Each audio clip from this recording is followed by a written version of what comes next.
With so many options, why choose Arizona State University? For me, the only online option was ASU because of the quality. Their faculty was really involved with their students and care about your personal journey. The dedication to my personal development from my professors, that's been extremely valuable to me. Earn your degree from the nation's most innovative university. Online. That's a degree better. Explore more than 350 plus undergraduate, graduate, and certificate programs at asuonline.asu.edu. Hey, it's Chaos Queen here, and you're listening to the Geekcast Radio Network. Hey, it's Mistress Carrie, and you are listening to Studio 2009.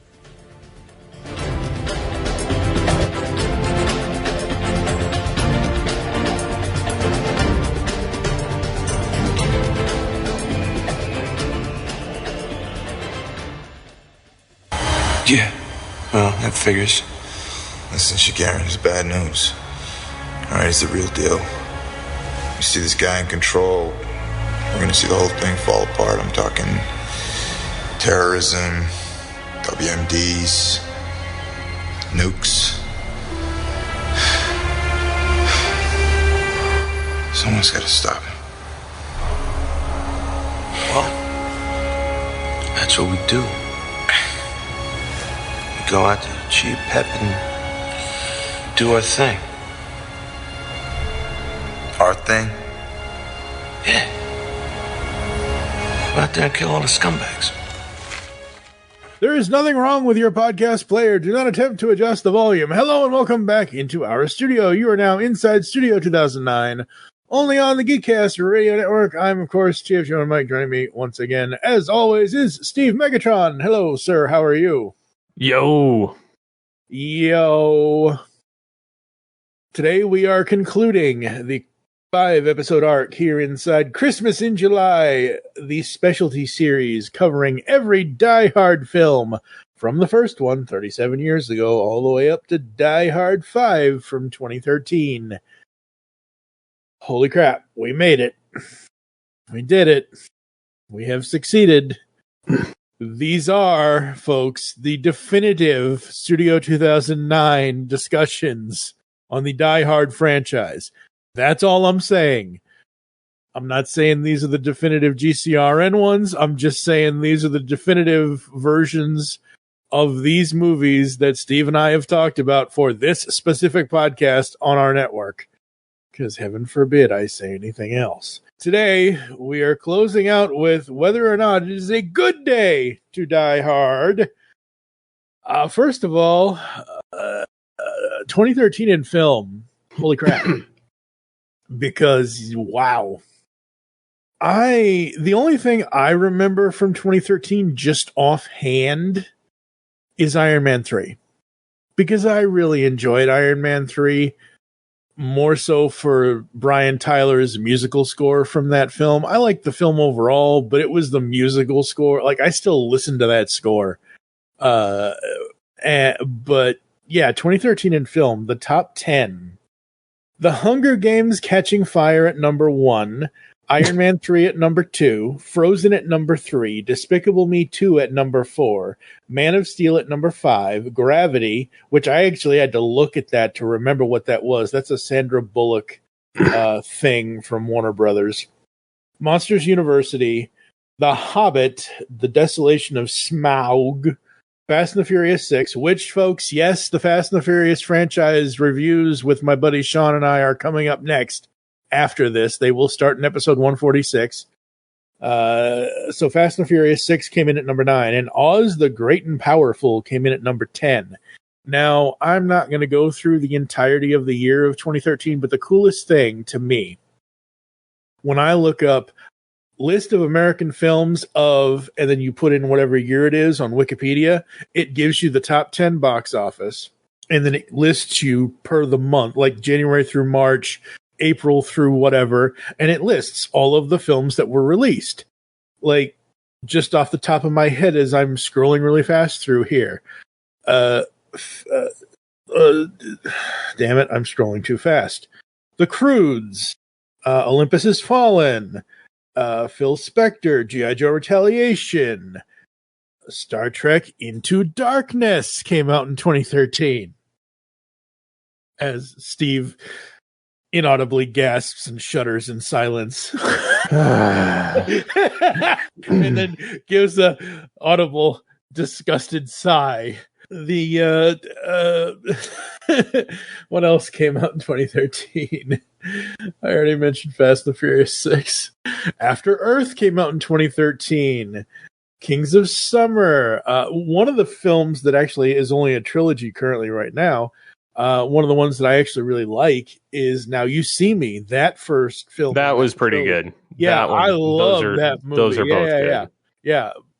I haven't seen the third one yet, but the first two. Well, the third one's not out. Oh, it's not out yet? I thought it was out already. Okay. Nope. World War Z came out that year. You know, you've got a whole bunch of stuff that, like, when I saw that this movie, this final movie, A Good Day to Die Hard, came out in 2013, my first thought was, okay, besides Iron Man 3, what else came out in 2013? Again, this is before I did any research, before I looked at any lists, before I looked at anything. I couldn't think of anything else that came out in 2013. However, I will say, A Good Day to Die Hard should have been a summer movie. I'm not saying it's a summer blockbuster, and we're going to get into the plot and the story and all this and all that. Whatever, fine. But this is not a date. This is not a date movie. Like, it was a crappy movie. It was released on a date Valentine. With death. Yeah, that's why it bombed. I know. This was released on Valentine's Day 2013. What is it with Hollywood and studios releasing these action films, any action film? I don't care what kind of, I don't care what it is. I don't care if it's Die Hard. I don't care if it's Drop Zone. I don't care if it's Daredevil, because Daredevil was released on February 14th, 2003. And I like Daredevil. Don't get me wrong.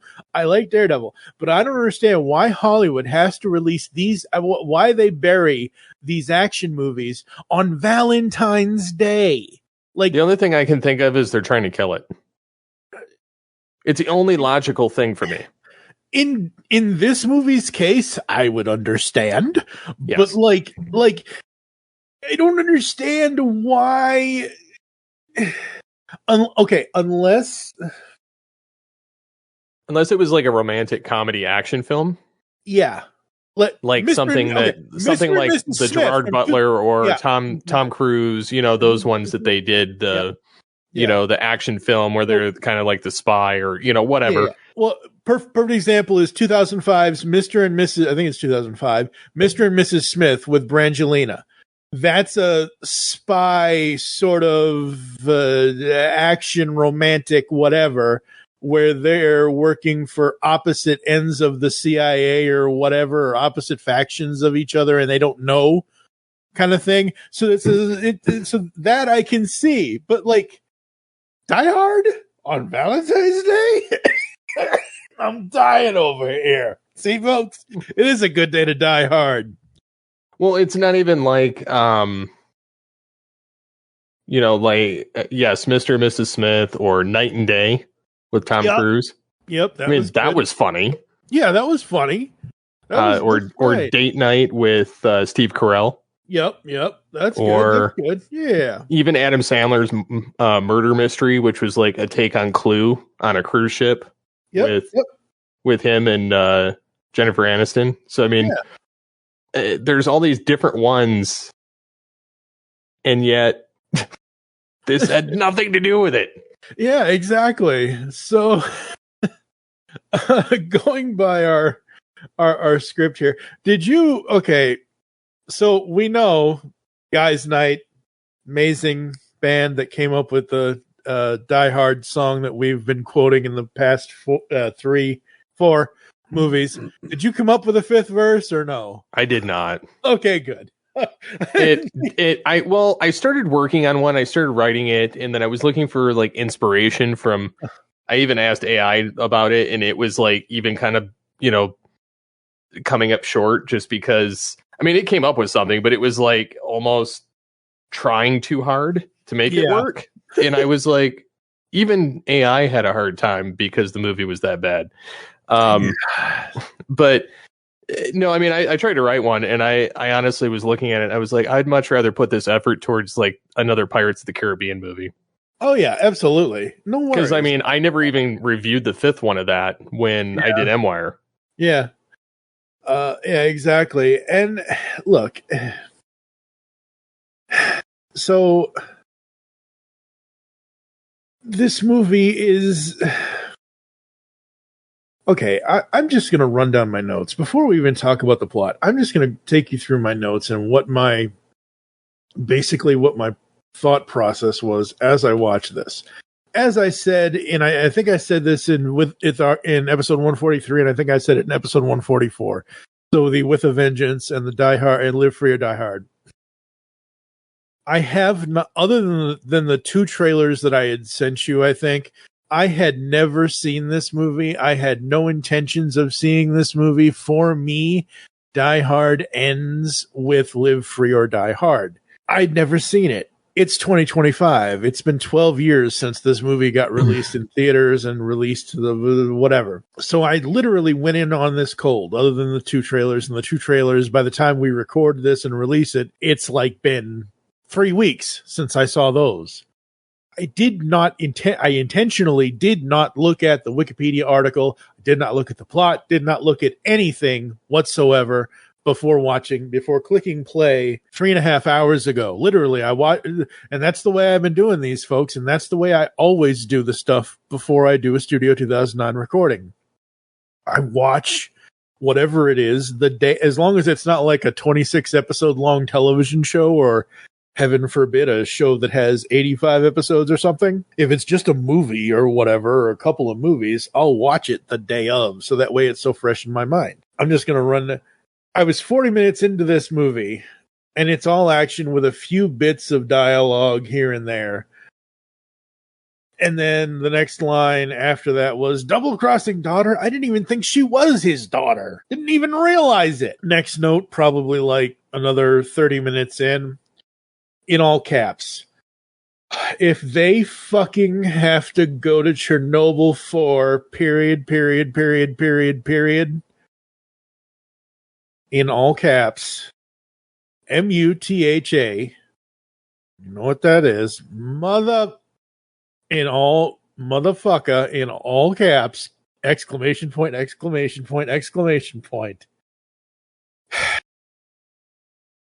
Lacey, lowercase, it's about money, 1,000 periods, all caps, it's always about money.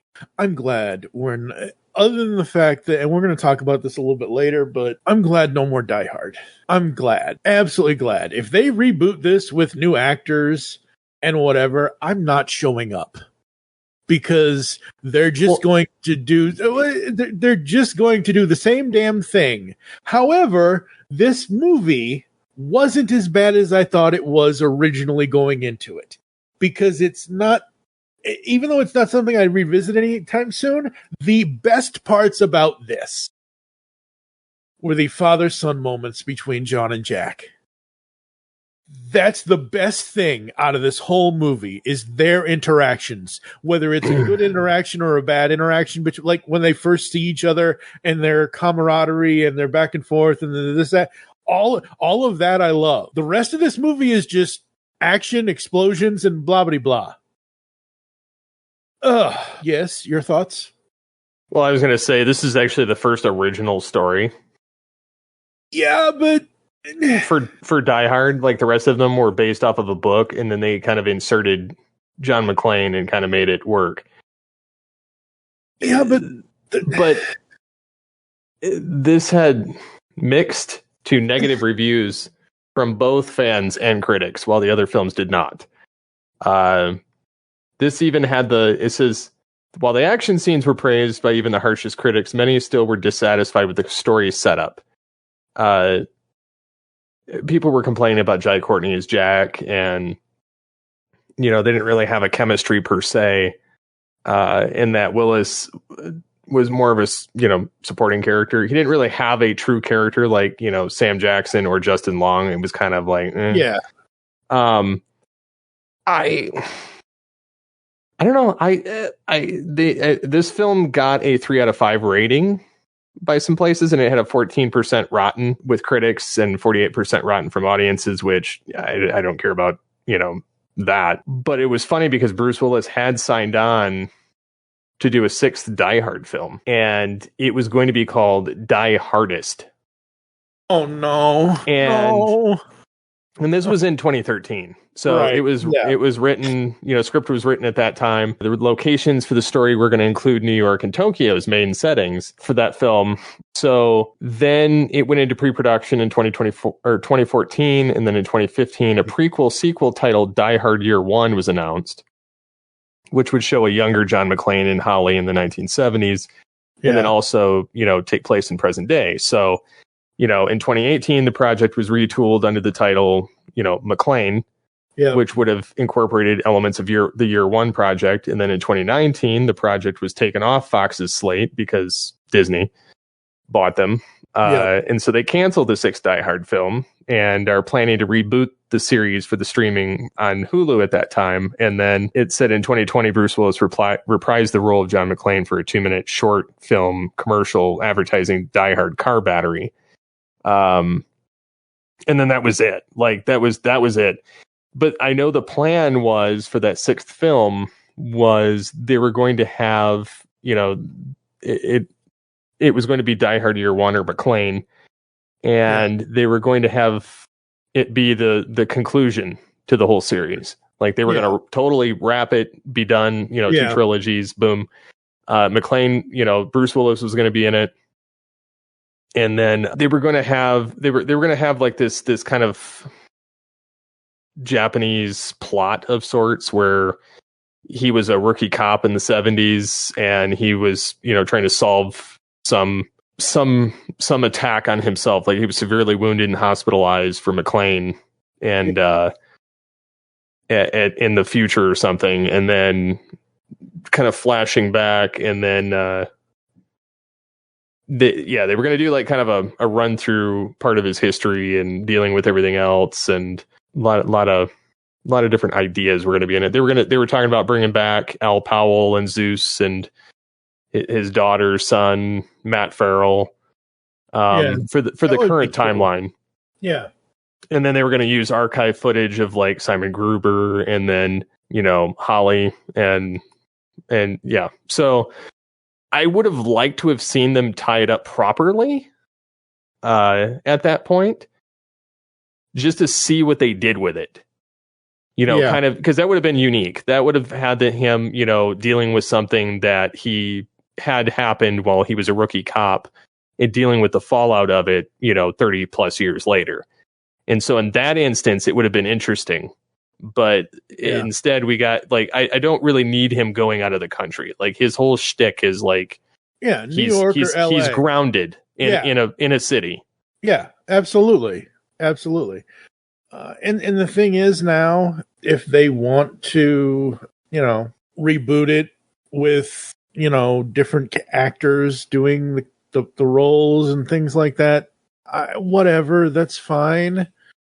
But, it is what it is, because now he retired from acting in 2022 because of his, he suffers from FTD, which is a form of dementia. His health is not good. He's not on the way out, but I just saw an article. I have it pulled up here now, where he can't basically speak or read, or he's not doing very well. No, and I feel horrible for the guy. I feel he's so bad. He's one of my, him and Arnold are kind of my favorite 80s action stars. Oh, absolutely. Yeah, absolutely. 100%. Absolutely love him. I know back in the day, I think it was on the original MWire, maybe it was on Geekcast Radio. We did what did we do? No, we only did a Shatner spotlight. It was the very first episode. Yeah, it was one of the very first episodes. I feel like we should revisit some of the spotlights of certain actors and our top 5 favorite films each or something, or their top 10 highest grossing films or something. Yeah, absolutely. Because I feel like Arnold should have one, Bruce Willis. Yeah, oh, absolutely. Tom Cruise, I mean, there's so many great, I forgot to include him with the 80s action, but yeah, he was a big part of it too. Yeah, absolutely. But yeah, no, like this movie, like I was having fun watching it. I enjoyed it. Looking at Jai Courtney's filmography, I had never heard of this guy, not before this. I'd known about him, but like I've never seen Jack Reacher. I've never gotten into that world. I know it's a Tom Cruise thing. The first thing I had seen him in was... That's not what it was. For some odd reason, somebody told me to watch Terminator Genesis from 2015. I forget who told me. It's not that bad. No, I'm not saying it's bad, but I'm just saying somebody told me to watch it. I forget who it was. But I saw him in that as Kyle Reese, and I thought he was okay. I thought he was a decent actor. He's not like the best actor in the world, but I thought he was okay. But just looking at his filmography, there's not a lot here that like he was in both Suicide Squad movies as Captain Boomerang. Yeah. Wait, is that really what I think it is? No, it better not be. TVA War Machine? Special Ops Boot Camp who faced deadly force from another world. Okay. He's supposed to be in something called War Machine, but every time I see the name War Machine, the first thing I think of is Rhodey in Marvel. He was in a movie this year called Dangerous Animals. I have no idea what that is. In this movie specifically, A Good Day to Die Hard, he was okay. He's a little stiff, but his character, I think, is supposed, like Jack McClane, is supposed, like, Dad, what are you doing here? Get out of here. You're screwing things up. Like, he's supposed to be a little stiff, and you see the cracks in that stiffness as the film goes along, because you kind of see, like again, you're kind of seeing father and son together again, and you're kind of seeing like that when they're driving to Chernobyl.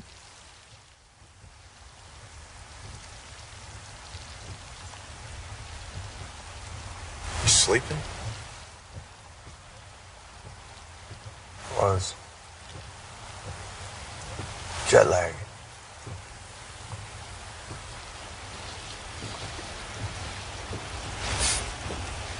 Jeez. When's the last time we were in a car together? Drive home from Trenton.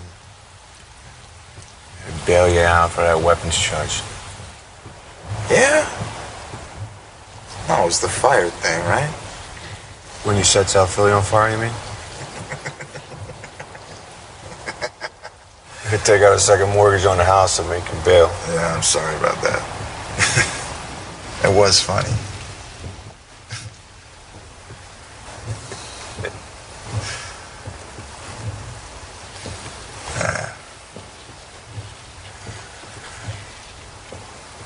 We're going to Chernobyl. Yeah. The Chernobyl. The radioactive joint, meltdown. That's the one. It's not the Chernobyl in Switzerland, right? With all the skiing and the snow and everything.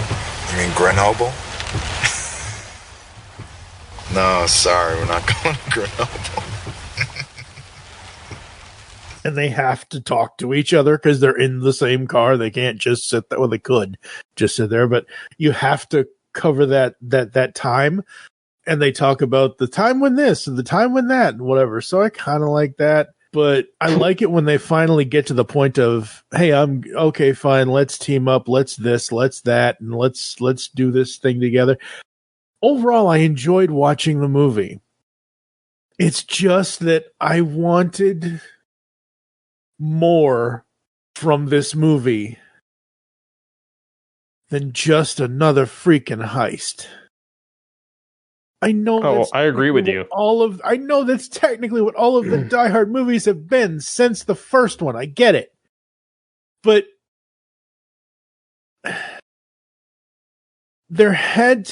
you've had 5 movies. You couldn't have done something a little more with this? So They did say, one of the critics said, they said it was mercifully shorter than Die Hard 4, which I agree. There were segments of Die Hard 4 that went on too long. But they said in a week as bad as this in the cinema, meaning that there must have been a lot of crappy movies that came out that week or that time of year.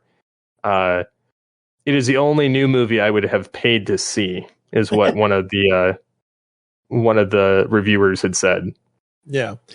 So I have the time lengths right here for all of them. The original Die Hard comes in at 2 hours, 12 minutes, and 7 seconds. Second movie is 2 hours, 3 minutes, and 21 seconds. Third movie, 2:08:31. Fourth movie is 2:08:44. And the fifth movie is 1 hour, 41 minutes, and 11 seconds.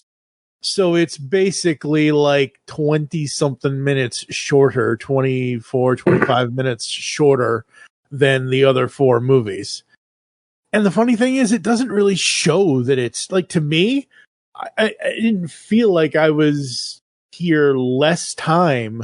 I didn't feel like this movie went by any faster than the other ones did. I didn't feel like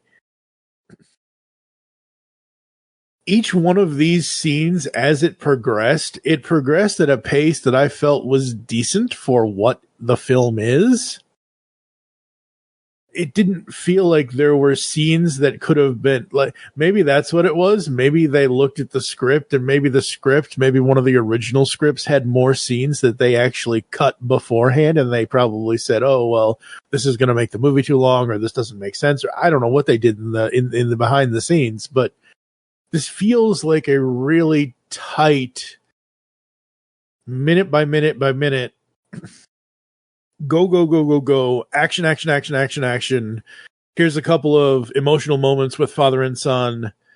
Here's a couple of emotional moments that really aren't going to matter in the end between John and the actual villain of the piece. And that's the problem here, I think, is that, no offense to the actor, but you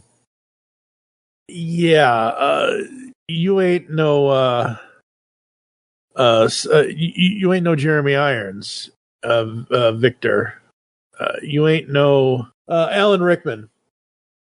The villain here, just, there was no big box office villain. That, I think, is the problem with this movie. There is no big box office name villain.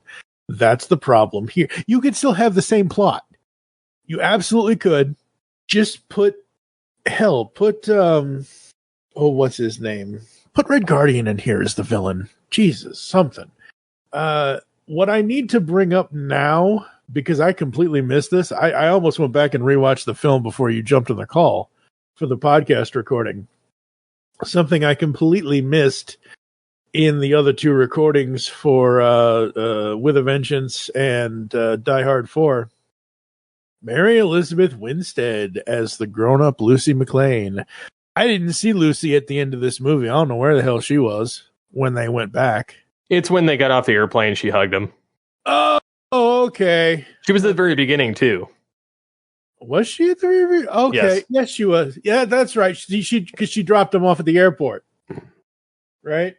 Yeah, she's like, try not to make this a big mess. That's right. Okay. Got it. But I did not get to mention I forgot to mention Mary Elizabeth Winstead as the adult Lucy McClane, because Mary Elizabeth Winstead is amazing. Oh yeah. I mean, in general, not just as Lucy, but just in general, because damn, her filmography, something, I don't know if it's something this is a discussion for a different day, but how do you feel about Sky High from 2005? The Great. Superhero, huh? I like the movie. Okay, good. 20th anniversary this year. Anyway, she was Gwen Grayson in that. She was the villain. I remember. She's married to Ewan McGregor. Yeah, she's married to Yeah, that's the coolest thing, is that Hera Syndulla is married to Obi-Wan Kenobi.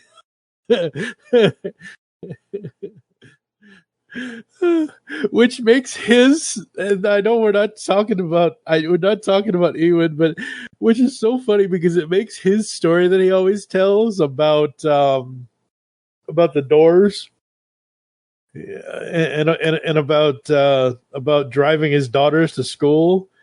But about the Doors, where he's like, I will use the Jedi mind trick with the Doors and whatever. But her filmography by herself, I remember. I think this was an episode of M-Wire where I went on a rant about Abraham Lincoln Vampire Hunter.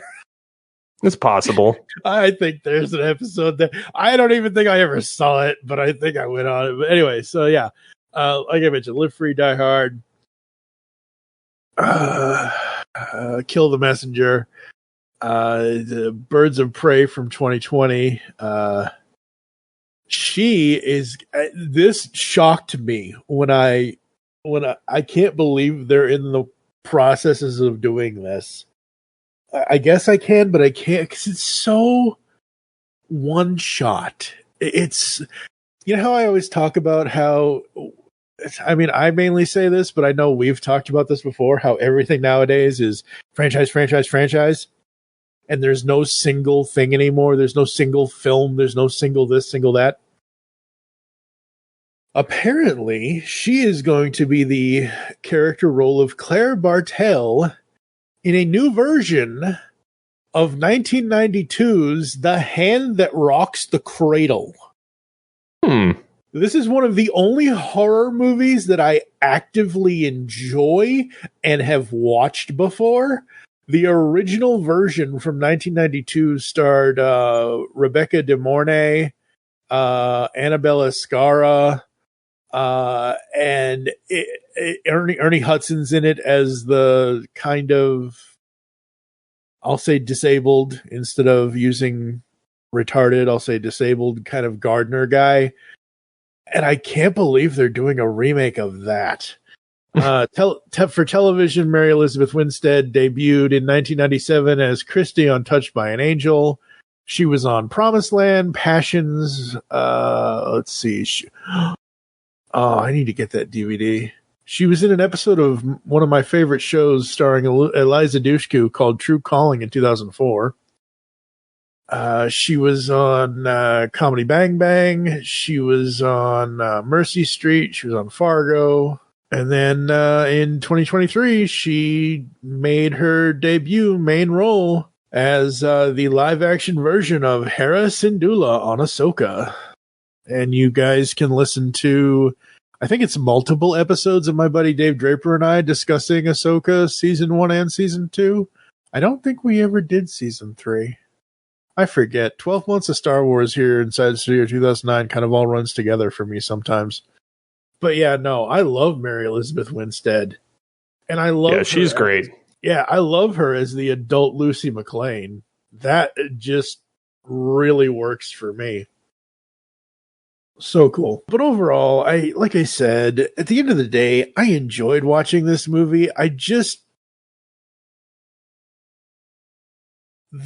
think my two favorite stunts were there was the highway, the freeway stunt, the highway stunt, where where he drives the truck off the thing. It's where he's driving down, where he's going down. He's using the other vehicles like a ramp, like he's driving off the tall truck.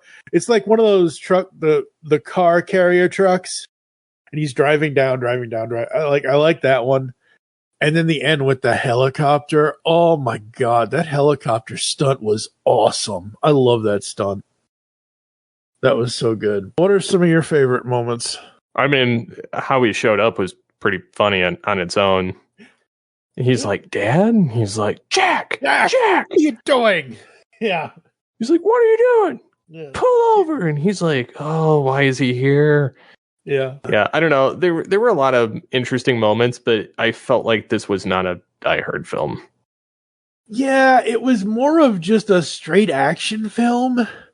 Like it could have been anybody in those roles. Yeah. The only reason why I say it probably couldn't have been is because he keeps, like, other than the father-son moments between the two of them and the memories and the this and the that and the whatever, and your mother this and your sister that and blah, blah, blah. He keeps saying, I'm supposed to be on vacation. This is supposed to be my vacation, blah, blah, blah, blah, blah. It's a very John McClane thing. Not every character does that kind of thing. And the other thing is, this is what we do. This is why we're here. So again, the relationship between the two of them is why I like the movie as a Die Hard movie. But again, you're absolutely right. This is the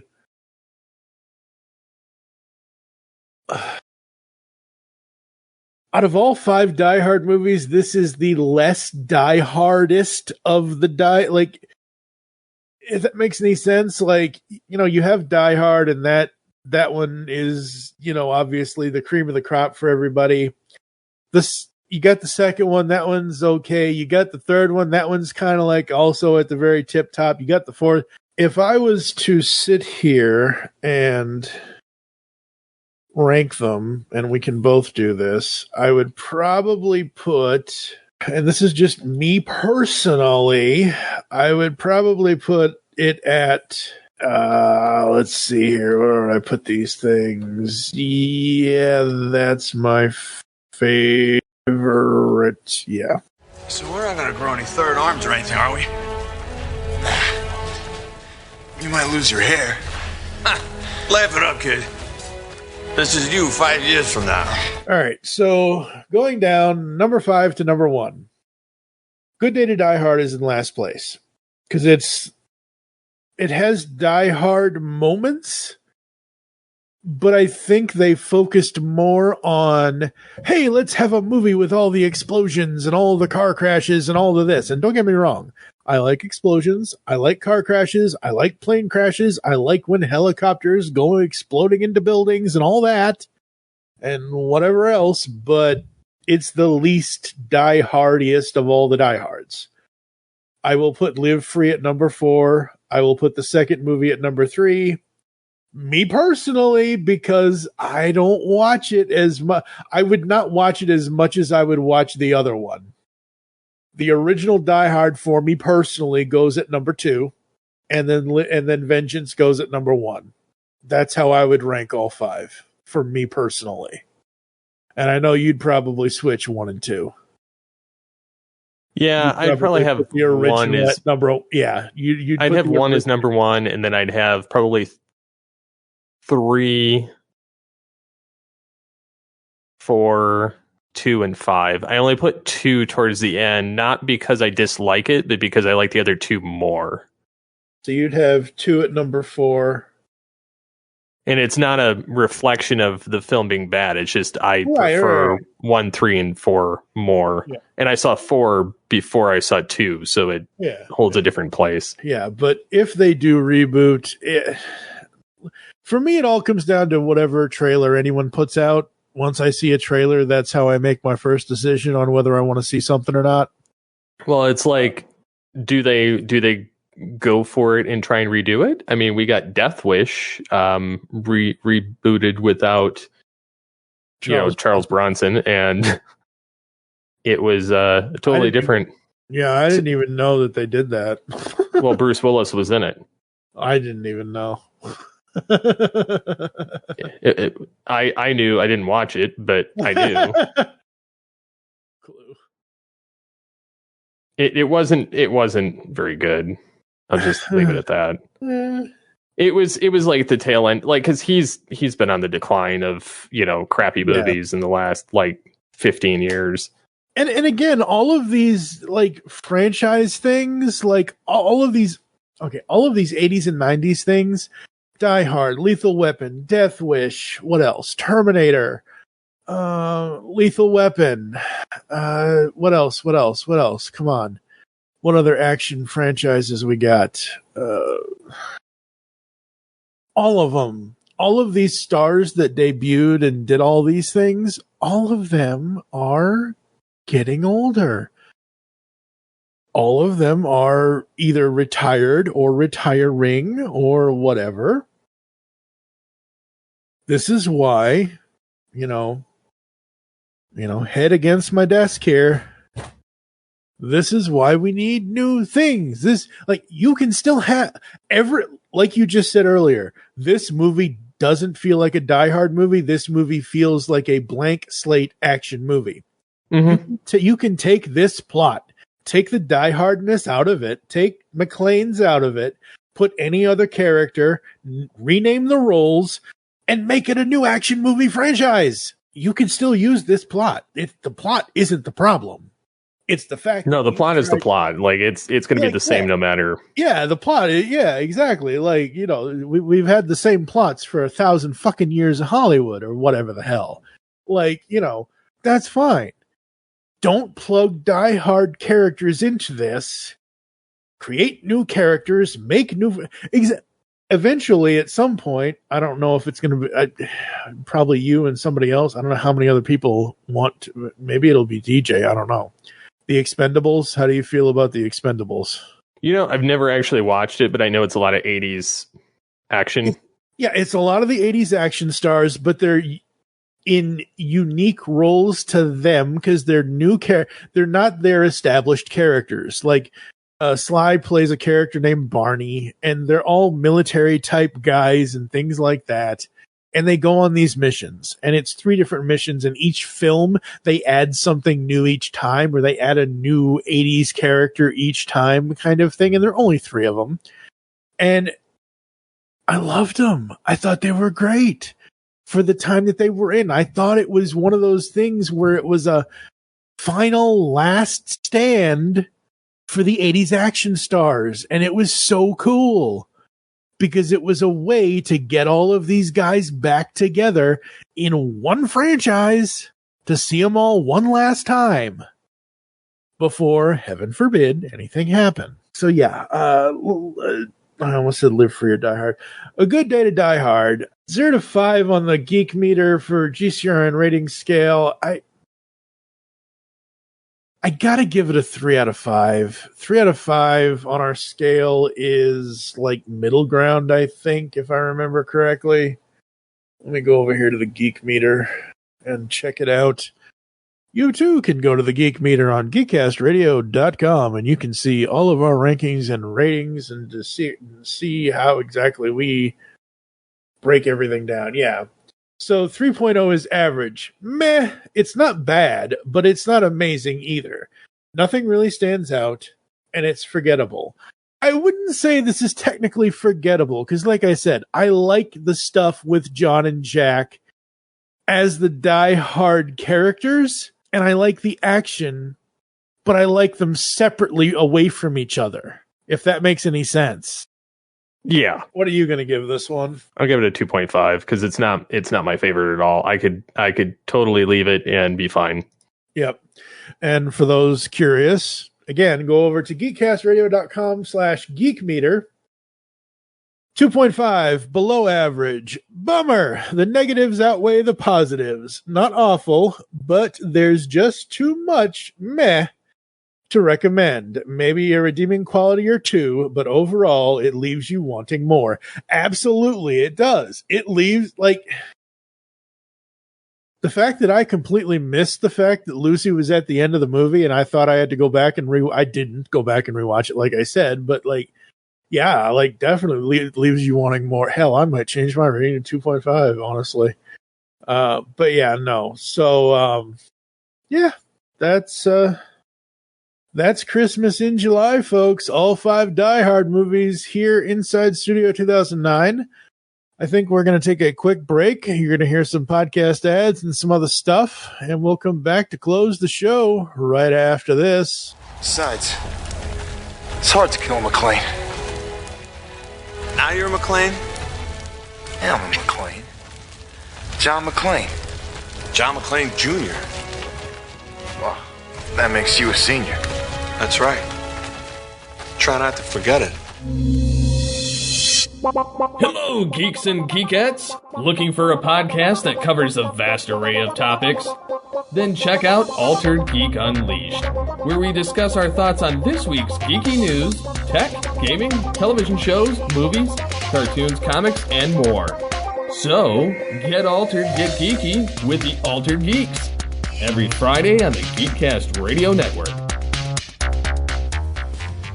Are you missing entertainment in your life? Welcome to Captain Ruggles Gaming.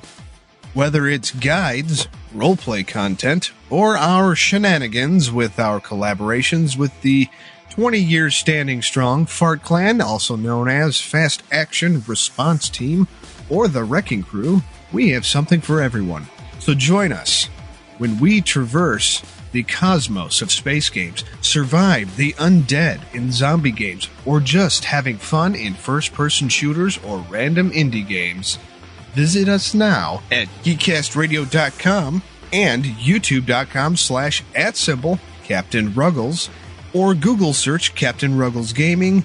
It's game time, and I'll see you out on the battlefield. Because the world needs another movie podcast. The Geekcast Radio Network presents for your listening pleasure the Cinema Geek. Hosted by Amanda, Kevin, Matt, and Dan. Each week we dive headfirst in the landscape of movies as we discuss movie news, play movie games, go in-depth on reviews, and even have a top 10 countdown or two.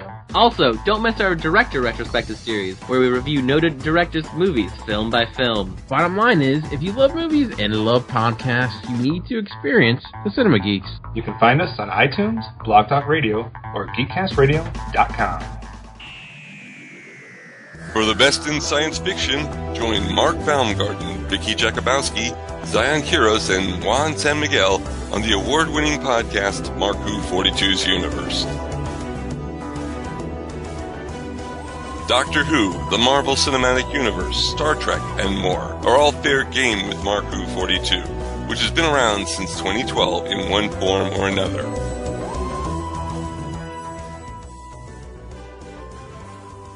Marku 42's Universe is proud to be a part of Geekcast Radio Network, the best place to get your geek on.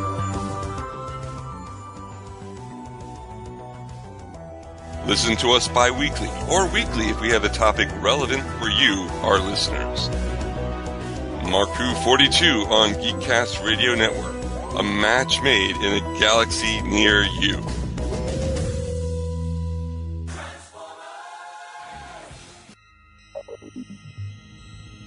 You are receiving a transmission from the Rod Pod. Upload pending. Stand by for soundtrack transfer. I am Maggie. And I am John. And we are trapped, hurtling through space in a ship shaped like Rodimus's head. The ship, for reasons we haven't been able to determine, contains the entire run of the IDW Transformers Phase 2 comic, which chronicle the events following the end of the war between the Autobots and Decepticons. So we figure we may as well read them all in order and report our findings to you. Stand by. Stand by. Upload complete. Now.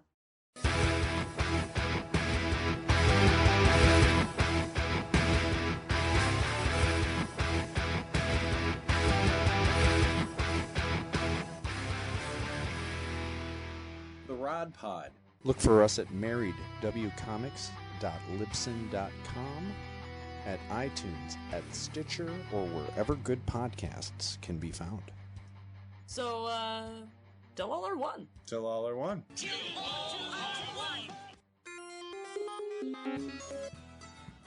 Do you know John Hyatt songs? Maybe you know them from being covered by Roseanne Cash, Three Dog Night, the Neville Brothers, Emmylou Harris, Eric Clapton, B.B. King, Jeff Healey, Bonnie Raitt, or literally hundreds of others. Maybe you have some of his albums on your shelf, or in your cow-horned Cadillac right now. I'm Jesse Jackson. And I'm Sylvan Groff. And we're going to dive in from A to Z. Join us on the Perfectly Good Podcast. We're going to discuss all of your favorites and uncover some forgotten gems, from Aces Up Your Sleeve to Zero House. Rate and debate every John Hyatt song on the Perfectly Good Podcast. Have a little faith. Hi there, Boss fans. My name is Jesse Jackson, and I'm the host of Set Listing Bruce, a Bruce Springsteen fan podcast. For the past decade, my guests and I have shared heartfelt conversations, unforgettable fan stories, and deep dives into the lyrics that have shaped our lives.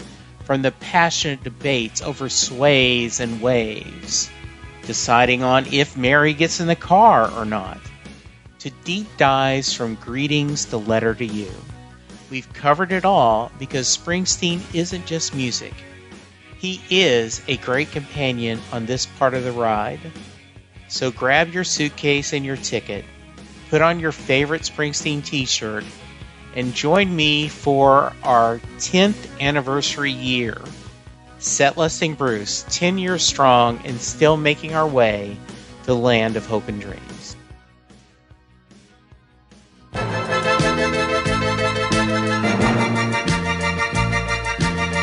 Hello, all sentient beings. Want the latest on everything going on in the Transformers multiverse?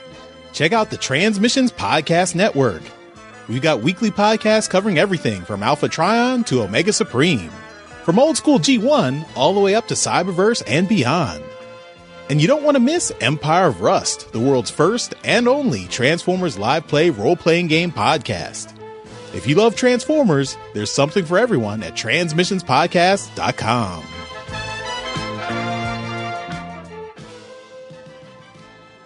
Discover a world of vintage and modern toys that's more than meets the eye with the Triple Takeover Toycast. Hosted by toy writers and photographers Toybox Soapbox, 6O and TF Square 1, this informal and chilled out series of discussions cover everything from vintage Transformers to Mask, Diaclone, Microman and more, be it nostalgic or current. Whether you're a seasoned collector or a casual robot enthusiast, all are welcome. Triple Takeover Toycast.